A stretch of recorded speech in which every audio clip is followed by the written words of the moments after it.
You ever look in someone's eyes and realize they saw you as a stepping stone, not a soul? That what you gave freely, they took greedily, then left you hollow? Betrayal doesn't always come with a warning label. It comes dressed as love, as loyalty, as laughter. But when the truth comes out, it rearranges your entire spirit. And if you've ever trusted someone who made you question your worth, this speech is for you. I'm going to walk you through 5 betrayals in relationships that you must never forgive, because forgiveness without accountability isn't healing, it's self-harm. Some betrayals don't need closure, they need distance. And if you stay with me until the end, you won't just learn how to recognize these betrayals, you'll remember your worth, your strength, and the power of saying, never again. There is a kind of betrayal that doesn't announce itself with slamming doors or shouted accusations. It doesn't break the skin, but it wounds the soul. It's the betrayal of emotional neglect, the quiet abandonment that takes place even while the person you love is sitting right beside you. Emotional neglect isn't a dramatic act. It's a slow, soul-crushing erosion. It's when you speak and they don't listen, when you cry and they look away, when you celebrate something beautiful and they shrug. You are not unloved, you are unseen. And that is a pain no apology can fix. At first, it's subtle. You make excuses for them. They're tired. They don't know how to express their feelings. They've just got a lot going on. But days turn into weeks, and weeks turn into months, and slowly you begin to vanish inside yourself. You begin to shrink, to silence your joy and suppress your grief, because why bother expressing what will never be received? You start tiptoeing around your own needs, like your emotions are a burden, like your voice is an inconvenience. You convince yourself that you're being too sensitive, too needy, too much. But what's really happening is this: you're pouring your love into a container that refuses to be filled. You're giving everything and receiving crumbs in return. And that is betrayal, just as deeply as a lie, just as deeply as infidelity. Because love without presence is absence. And presence without attention is emptiness. The person neglecting you may not even realize they're doing it. They might say, I'm here, aren't I? But being physically present is not the same as being emotionally available. A body without a soul is a shell. A conversation without connection is noise. And a relationship without empathy is just a lonely room with 2 people in it. The pain of emotional neglect often cuts deeper than any single betrayal because it makes you question your worth. You wonder, why am I not enough to be loved fully? You start editing yourself. You begin to trade your honesty for peace. You convince yourself that if you were more interesting, more beautiful, more quiet, more understanding, they would see you. But the truth is, neglect is not about your worth. It's about their inability to meet you where you are. What makes this betrayal so difficult to call out is that there's no dramatic event to point to, no explosive moment of betrayal, just the quiet suffocation of your spirit under the weight of indifference. And society doesn't validate it the way it does more visible forms of pain. People say, at least they don't hit you. At least they haven't cheated. But what they don't understand is that a person can starve in a room full of food if nobody's feeding them, and your soul has been starving for far too long. There's a particular heartbreak that comes from watching the one you love be present and yet not present, from sharing space but not safety, from waking up beside someone who no longer reaches for your hand. It makes you feel invisible in the one place you were supposed to be seen. It makes you feel like a ghost haunting your own home. And the worst part, sometimes you start to believe that this is what love is supposed to feel like, that love is supposed to hurt, that being ignored is part of intimacy, that your job is to endure, to stay silent, to be patient until they change. But love should never feel like a test of how much pain you can swallow. Love is not supposed to hollow you out to prove you're worthy. When someone truly loves you, they lean in when you speak. They hold space for your feelings without making you feel guilty for having them. They don't treat your joy like a threat or your sadness like a nuisance. They meet you where you are, not just when it's convenient, not just when they need something, but consistently, especially when it matters most. You deserve to be loved out loud, not just tolerated in silence. You deserve to be asked how your day was and to be truly listened to. You deserve to be comforted when you're hurting, not blamed for being too emotional. You deserve warmth, presence, and protection, not apathy masquerading as calm. Too often, people stay in emotionally neglectful relationships because they confuse comfort with connection. But comfort is not the same as love. A routine is not the same as a bond. Just because someone shares a bed with you doesn't mean they share a heart. And just because they don't leave physically doesn't mean they haven't already left emotionally. Sometimes the bravest thing you can do is acknowledge that love should feel like being held, not like being tolerated, and sometimes walking away from someone who won't hold you emotionally is the most loving thing you can do for yourself. So many people have learned to survive without emotional nourishment. They've learned to bottle their feelings, to avoid confrontation, to accept the bare minimum because they think that's the best they'll get. But emotional neglect teaches you to distrust your own voice. It teaches you that your needs are too loud, that your feelings are too complicated, that your truth is too heavy, but you are not too much. You are not too emotional. You are not unworthy. If anything, the person who neglects you emotionally is telling on themselves. They are revealing their limits, not your value. And when someone shows you they cannot hold space for your heart, your dreams, your tears, believe them. Then choose yourself, choose your peace, choose your wholeness, because you were not made to be half-loved. You were not made to sit in silence while your heart screams. You were not made to be ignored, brushed off, or emotionally abandoned.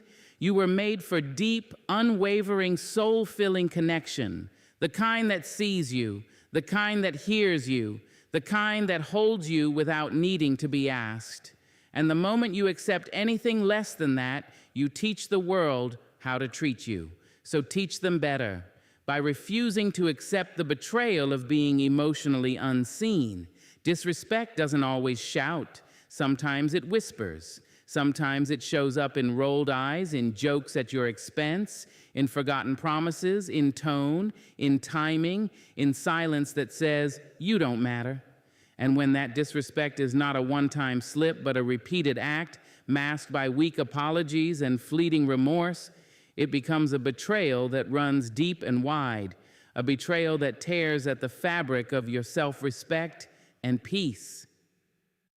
Repeated disrespect is not a misunderstanding. It's not about someone having a bad day or saying the wrong thing in the heat of the moment. It's a pattern, a rhythm, a rehearsed way of treating you that reveals how little they honor who you are.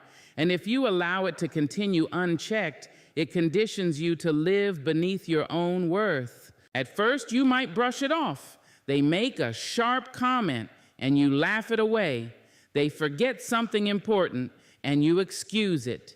They speak over you, and you let it slide, because the heart wants peace more than it wants conflict. You tell yourself it's not worth the argument, that they didn't mean it, that they'll do better next time.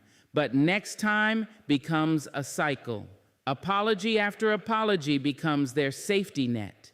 They learn that all they have to say is, "I'm sorry," and everything resets, but nothing changes. No growth, no awareness, no accountability, just the same disrespectful behavior in a new disguise. Over time, their words start to wear on you. You question your reactions. You silence your feelings. You begin to mold yourself smaller, quieter, easier to avoid being the target of their subtle contempt. And this is the part that people rarely talk about. Repeated disrespect doesn't just hurt you, it trains you. It teaches you how to endure, not how to thrive. It teaches you to walk on eggshells, to second-guess your emotions, to see your standards as demands. You stop asking for the love you deserve and start settling for whatever they decide to give. Disrespect shows up in many forms. It's not just yelling or insults. It can be the way they interrupt you every time you speak, the way they dismiss your dreams as unrealistic, the way they make you feel stupid for feeling deeply. It's them making you the punchline to their jokes in public. It's them forgetting important days, not once, but every time. It's them not showing up when it really matters, even though they always seem to show up for everyone else. What makes this betrayal so painful is the familiarity of it. These aren't strangers hurting you. These are people you love, people you trust, people who claim to cherish you, and yet they treat you like your boundaries are optional, like your pain is a nuisance, like your worth is conditional, over and over again. Disrespect thrives in environments where it's tolerated. The more you accept, the more you teach them that they can get away with it. And love, real love, cannot breathe in a place where there is no respect. Without respect, there is no safety. Without safety, there is no trust. And without trust, there is no foundation. Some people confuse love with possession. They believe that because they love you or say they do, they are entitled to treat you however they want, and you should just take it. But love without respect is manipulation. Love without respect is control. Love without respect is a leash, not a bond. And yet, so many people stay because they've been taught to value loyalty more than self-worth, because they believe love means forgiveness, even when forgiveness is being weaponized, because they've been conditioned to see disrespect as normal, especially if it comes from someone who once made them feel special. But a beautiful beginning does not excuse a bitter pattern. The same hands that held you once should not be the hands that hurt you now. You deserve more than someone who only respects you when it's convenient, more than someone who says the right words but never backs them with changed behavior, more than someone who thinks love means never having to say, "I was wrong, and here's what I'll do to be better." Repeated disrespect is a test of your boundaries, not just their character. It asks, how much are you willing to lose to keep someone else comfortable? And if the answer is your dignity, your peace, your voice, then you've already lost too much. You are not difficult for wanting to be treated with care. You are not overreacting for asking for consistency. You are not too sensitive for being affected by thoughtless words or careless actions. You are simply honoring your worth, and there is nothing radical about that. It is your right. The truth is, people will only rise to the level you hold them to. If you let them talk to you like you're beneath them, they will. If you let them minimize your feelings, they will. If you let them forget your needs, they will. It is not your job to teach someone how to be a decent human being, but it is your job to teach them how to treat you. This kind of betrayal doesn't announce itself with a grand finale. It's the slow bleed, the little things that pile up, the everyday slights that wear down your spirit. But just because it's quiet doesn't mean it's harmless. Just because they smile afterward doesn't mean they didn't cut you. Just because they say they love you doesn't mean their actions aren't telling a different story. And when someone shows you again and again that they don't respect your time, your feelings, your voice, your boundaries, believe them, and then decide, will you stay in a place where you have to constantly earn the bare minimum, or will you walk into the fullness of the love and respect you deserve?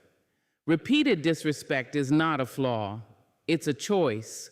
And every time it happens, it chips away at the love you're trying so hard to hold together, until one day you look in the mirror and no longer recognize the version of yourself that stayed, that tolerated, that swallowed every insult just to avoid being alone. But you're not here to be someone's emotional punching bag. You're not here to teach grown people how to honor your humanity. You're here to be loved in a way that never asks you to question your value. You're here to be seen, cherished, celebrated, so don't mistake mistreatment for passion. Don't confuse disrespect with love. Because when someone truly values you, they won't keep giving you reasons to doubt it. Never forget, respect isn't a privilege, it's the starting line. Without it, there is no love worth keeping. There is a kind of betrayal that doesn't roar, it waits in the shadows. It claps for you, but the hands don't feel warm. It smiles at your success, but the eyes don't light up. It stays close, not out of love, but out of rivalry. This is the betrayal of silent competition, the kind that hides behind friendship, romance, and even family, yet leaves you feeling like you're in a race you never signed up for.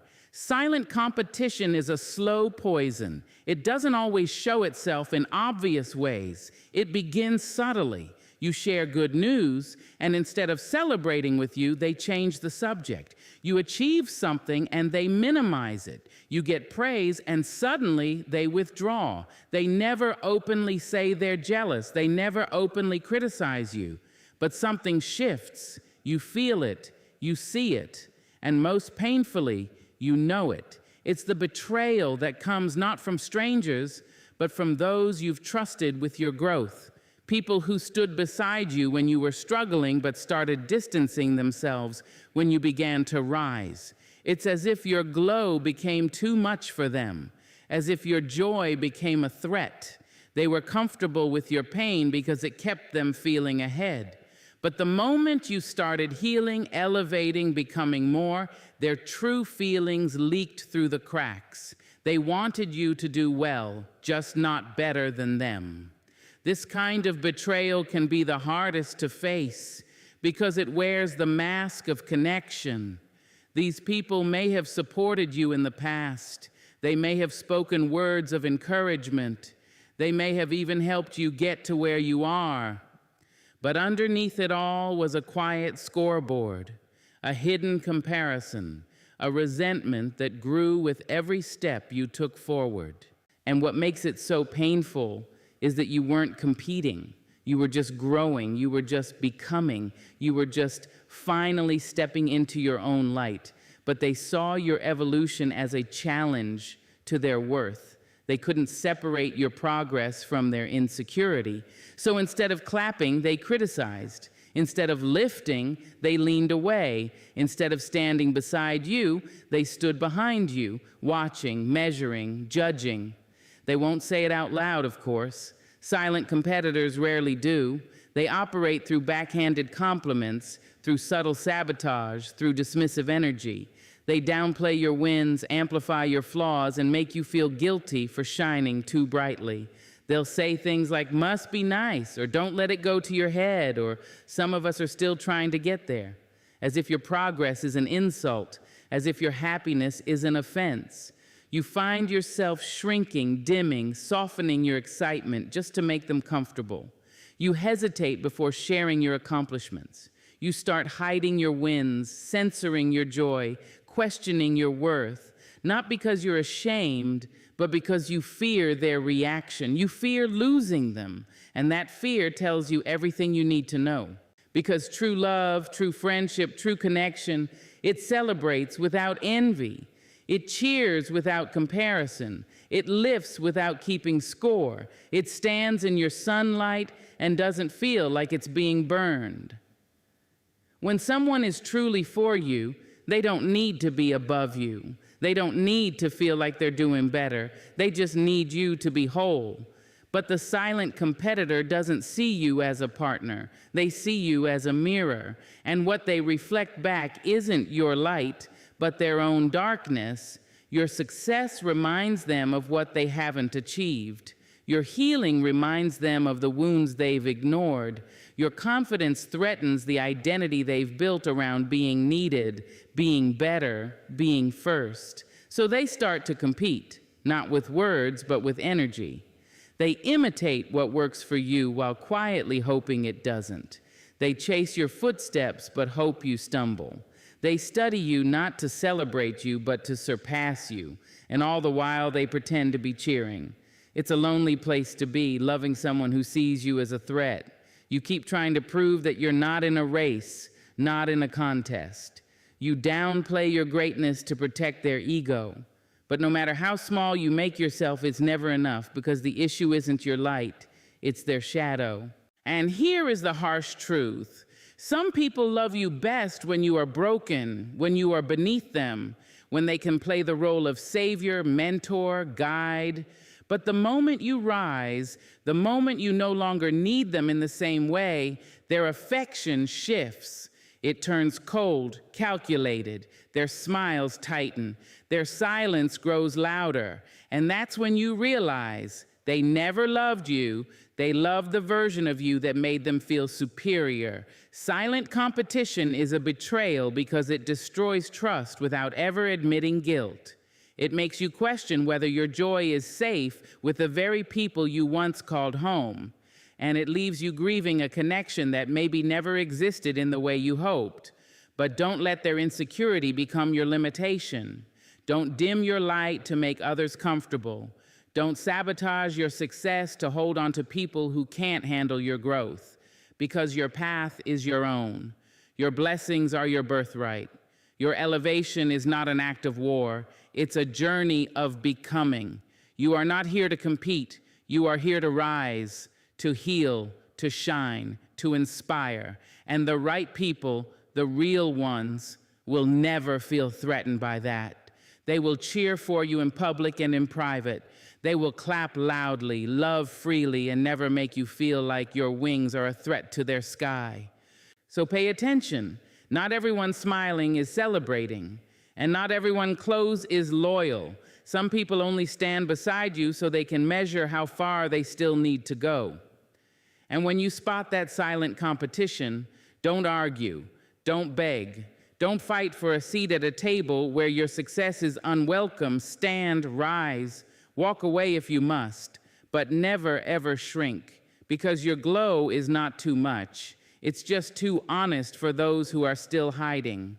There is a betrayal that walks in dressed as peace, but it's carrying poison in its pocket.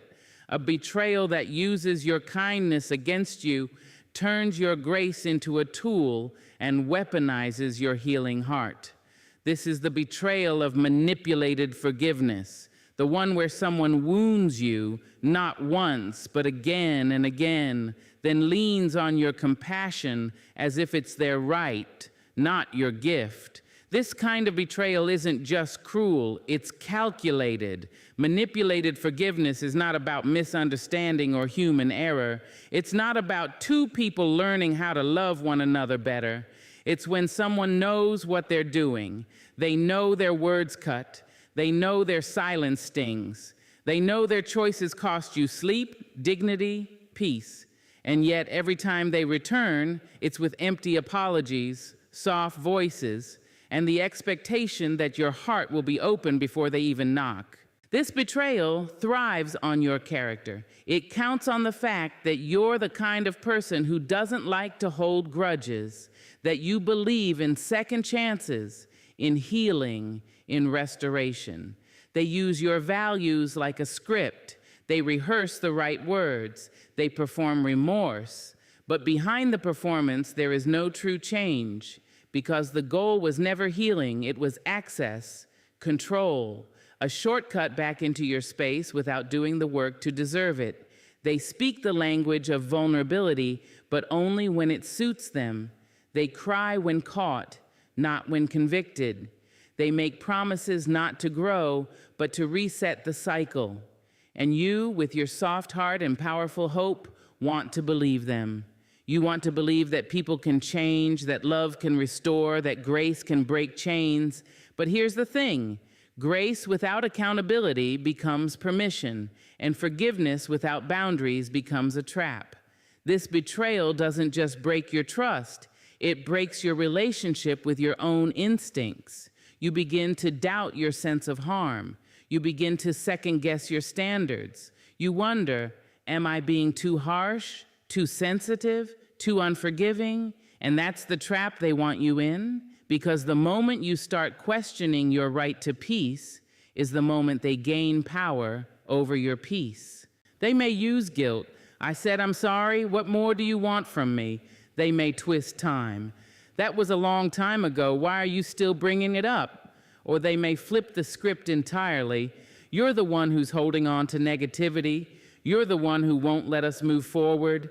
And suddenly their harm becomes your fault. Their actions become your burden to carry.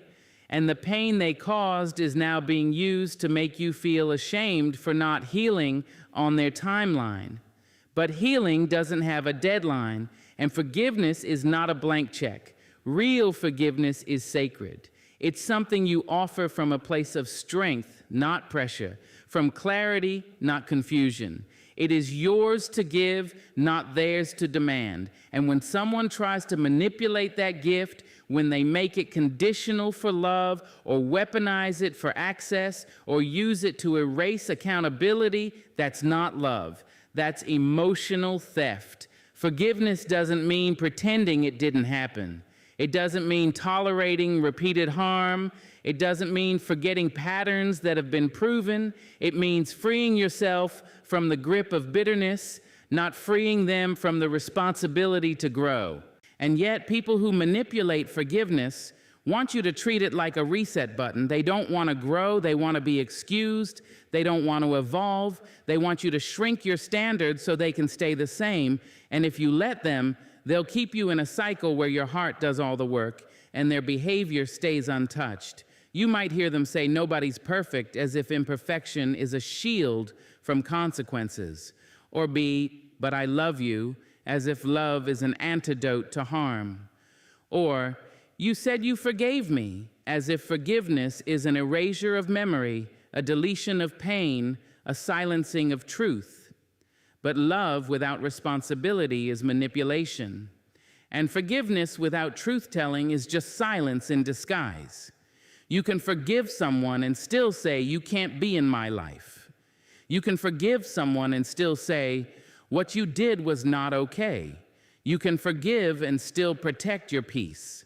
But manipulated forgiveness twists that. It makes you feel like setting boundaries means you're bitter, like asking for change means you're punishing them, like walking away means you never really forgave them. But sometimes the most holy thing you can do is let someone go. Not from hatred, not from revenge, but from truth, from wisdom, from a refusal to let your soul become a revolving door for someone else's chaos. This kind of betrayal stings because it hides in the language of healing. They talk about growth but never change. They talk about peace but only when they've lost control. They talk about love but only when they're about to be left behind. And if you've ever loved someone who weaponized your grace, you know how much it hurts to keep forgiving what they have no intention of fixing. But here is your freedom. You don't have to perform mercy. You don't have to rush your healing. You don't have to accept half-grown apologies that come with full expectations. You are not less loving for requiring accountability. You are not cold for walking away from someone who won't stop hurting you. Forgiveness is a journey that begins with you, and sometimes it ends without them. Sometimes the most honest thing you can do is forgive in silence, heal in private, and build a life where their access is no longer guaranteed.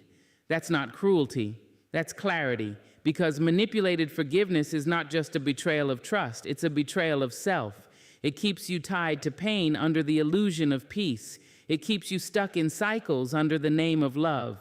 But you don't owe anyone unlimited chances at your heart, especially when they keep proving they don't know how to hold it.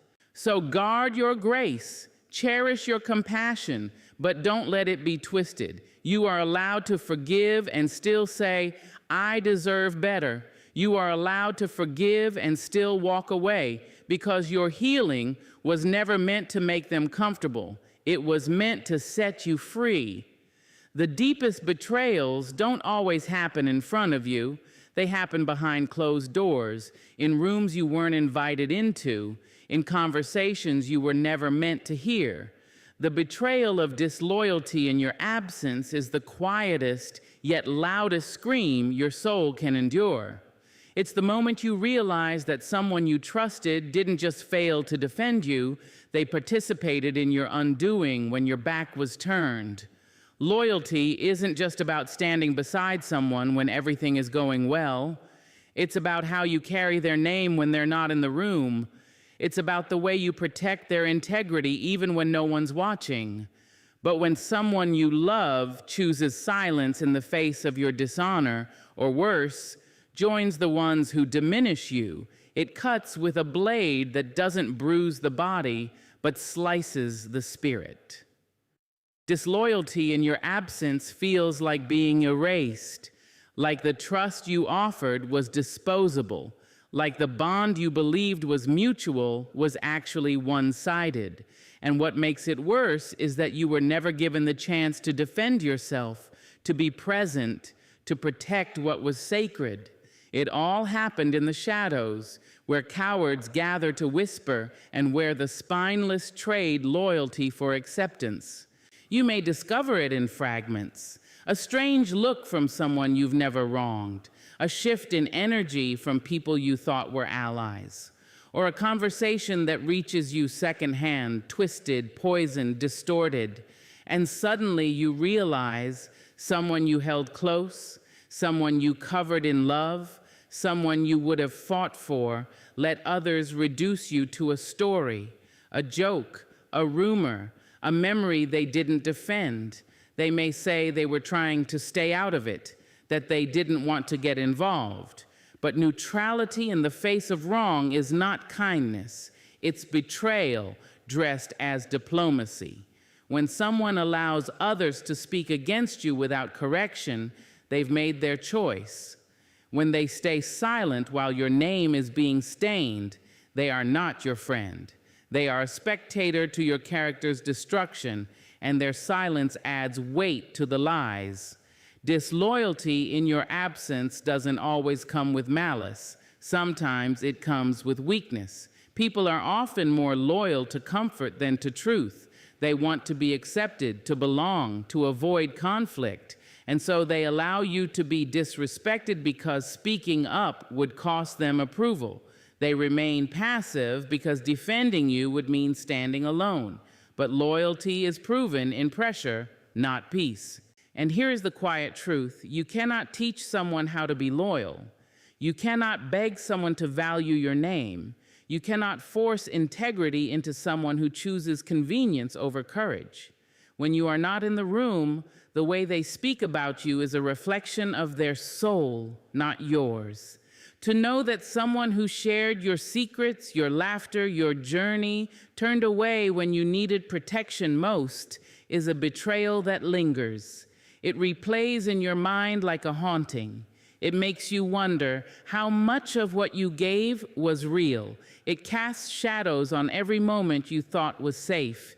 But disloyalty has a pattern. Those who speak against you in private rarely have the courage to confront you in public. They operate in whispers because their hearts are too small for honesty. They nod in agreement with those who mock you because they don't know how to stand alone. And when confronted, they hide behind excuses, deflections, and thin apologies. And yet the ache you feel is valid because trust is sacred. Trust is what you give when you believe someone will hold your name with the same tenderness they hold your presence. When that is violated, something breaks, not just in the relationship, but in your ability to feel safe. And safety, once lost, is not easily restored. But this kind of betrayal also teaches you something powerful. It teaches you to watch who claps when you're not on stage, who speaks your truth when you're not there to remind them, who honors your humanity even when no one is keeping score. Loyalty is not tested in your presence. It is revealed in your absence. You begin to notice the quiet protectors, the ones who shield you from slander when you're unaware, the ones who stop conversations that don't deserve your name, The ones who say, "She's not here to defend herself, and I won't let you speak of her like that." These are your people, not the loudest, not always the ones in the spotlight, but the ones who stand firm when it's inconvenient. Disloyalty in your absence is not always loud. Sometimes it's a smile at the wrong joke, a failure to correct a lie, a silence that screams, "I won't risk myself for you." And though the act may feel small in the moment, its impact is vast, because what they protected wasn't you, it was their comfort, their status, their easy way out. So what do you do with this kind of betrayal? You let it reveal, not define. You let it teach, not embitter. You let it sharpen your discernment, not harden your heart. You stop explaining yourself to people who already chose the easy narrative over your truth. You stop inviting those into your life who need your presence to be decent. You stop hoping that people who let others hurt you in the dark will somehow protect you in the light. And most of all, you honor yourself. You speak your truth, not for revenge, but for release. You rebuild your circle, not with those who are loud in love, but those who are consistent in character, because real loyalty is quiet, steady, and often invisible. It's in the person who defends you when it gains them nothing. It's in the one who values your name as if it were their own. It's in the friend who refuses to let your absence be a reason for others to erase your worth. Not everyone deserves access to your story. Not everyone is qualified to carry your truth. And if someone could not be trusted with your name when you were not present, they should not be trusted with your time now that you are aware. This betrayal may have broken something, but it also built something, clarity. And clarity is one of the most powerful tools you will ever hold. Let it guide you. Let it protect you. Let it free you from the illusion that everyone who smiles is loyal. Your name is a sacred thing. Let only the honorable carry it. Betrayal is not always loud. Sometimes it's dressed in the softest apologies, the warmest embraces, the longest histories. But no matter how quiet it is, your soul will feel it. Let this be your reminder. Your heart is not a punching bag for unresolved wounds. Your love is not a consolation prize. And your forgiveness is not free when the cost is you. So hold your head high, not in bitterness, but in wisdom. Some bridges must burn because what's waiting on the other side of that fire is freedom.